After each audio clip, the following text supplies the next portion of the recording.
I have not been feeling great lately. I have definitely not been my usual upbeat, encouraging self. And something a lot of people don't know is that I have what's called a compressed nerve in my lower back from a time when I was young and dumb and ramped a four-wheeler and it didn't go well. But what that can cause is, on occasion, I have mild to severe numbness in different parts of my body. Occasionally, it's just like the legs or the hand. Sometimes the entire right side of my body goes numb.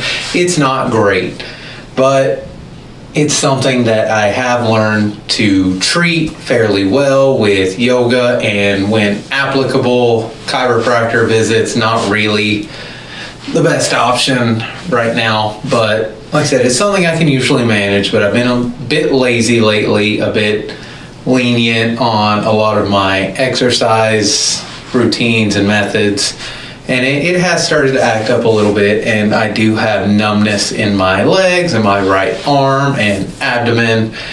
But I was able to hike up and down a mountain a couple weeks ago with it, so it's really not that bad, and that's absolutely not the reason that I haven't been quite as upbeat in social interactions lately. It's all irrelevant. I don't know why I even brought it up, honestly, because the reason I haven't been me is because another recurring issue I have has started to flare up again, and it's more mental than physical, and it's the fact that I tend to self-sabotage myself anytime things seem to be going even moderately well in my love life. Yeah.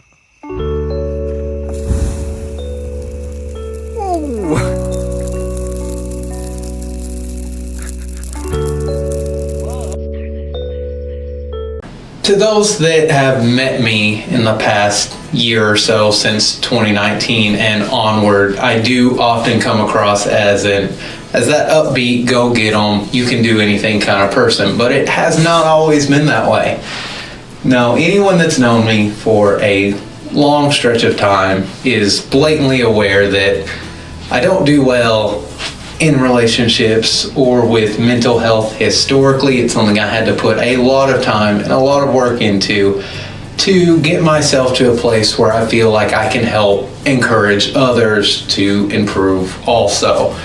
Said a lot of work, a lot of willpower went into it, but I still have my flaws, as we all do. And that's kind of what I want to bring this up this week, is to highlight the fact that no matter how far you go, there's always more room to go, especially in the area of mental health. You're never quite finished working on yourself, in my opinion, and that's mental and physical, of course. But yeah, this is an issue that I wanted to bring up because it's come up many times very, very recently, and it's kind of got me down a little bit. But hopefully it's nothing we can't work through together, as a team. Yay. You see, I've met a couple people lately that have actually shown interest in me for whatever strange reason, and I was very highly interested in them too, but I can't help but screw it up. I don't necessarily understand why I do it, but that's kind of what we're going to try to get into here. I don't know how long this is going to take. I don't know how much we're going to change along the way, but we're going to see what we can figure out. Now, why do I do this? Honestly, I'm not 100% sure. I do believe that it comes from my confidence issues, first and foremost. The fact that I never think that I look good enough or that I am intelligent enough for whoever I'm attracted to at that time. And I know that's absolute BS. You can put it in the comments and you can tell me otherwise all day long. I'm fully aware that it's an incorrect statement, but it still doesn't really trump the years of myself thinking that way back when I was overweight. As we talked about, my biggest insecurity, my teeth situation, it all kind of culminates these days. Anytime someone shows interest in me, I start to get it in my head that I just don't always believe it. It's really hard for me to wrap my mind around the fact that someone is actually interested in me. And it's something I'm sure many of you struggle with every day. And I get it. I really, really do understand it. It's another reason that I did take that year off. It's one of the major reasons I do this vlog, is so that I can work on my own self-confidence issues and hopefully help you do the same. Because honestly, these are things that are almost taboo to talk about. I feel like anytime you bring up that you have self-confidence issues and that you self-sabotage, people immediately start trying to tell you that you shouldn't do that, that it's pointless, that you look great, but it's not helpful. It doesn't get to the core of the issue. And that's something I'm trying to work on now, and I've been having a bit of a rough time with it lately. And normally, I wouldn't be that concerned about this issue. It's something I would probably just brush under the rug and act like nothing is wrong. But the issue that commonly occurs is I end up hurting over and over again, not just myself, but other people. That happens a lot. They may, in my head at least, maybe I'm being a little cocky, but in my head, I feel like they're thinking, why did he stop replying? Why did he stop calling? Why did he stop wanting to see me? What's wrong with me? And that's not fair. Again, that gets back to the reason that I stopped dating in 2019, is because I had relationship issues that I let bleed over and start to affect other people that I gave great moments to and then suddenly vanished because it's kind of just a shitty thing I do.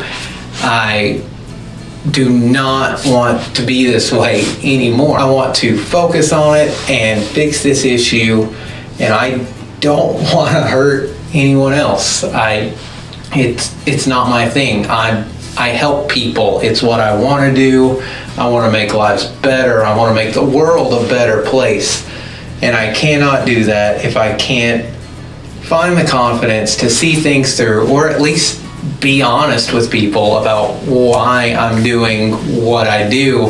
And maybe that's the entire reason that I'm making this video this week, is just as a way to explain to people why I'm a bad person when it comes to these things, why I seem to not care about the people that I affect. And maybe that's not quite enough, but it's a small step towards figuring out the issue and eventually solving the problem, because that's kind of what we're about here at the Art of Pointless Existence. We're about taking one small step at a time to turn a bad, pointless life into an art form. So it's entirely on brand. I feel like it really, really works well, in my own opinion.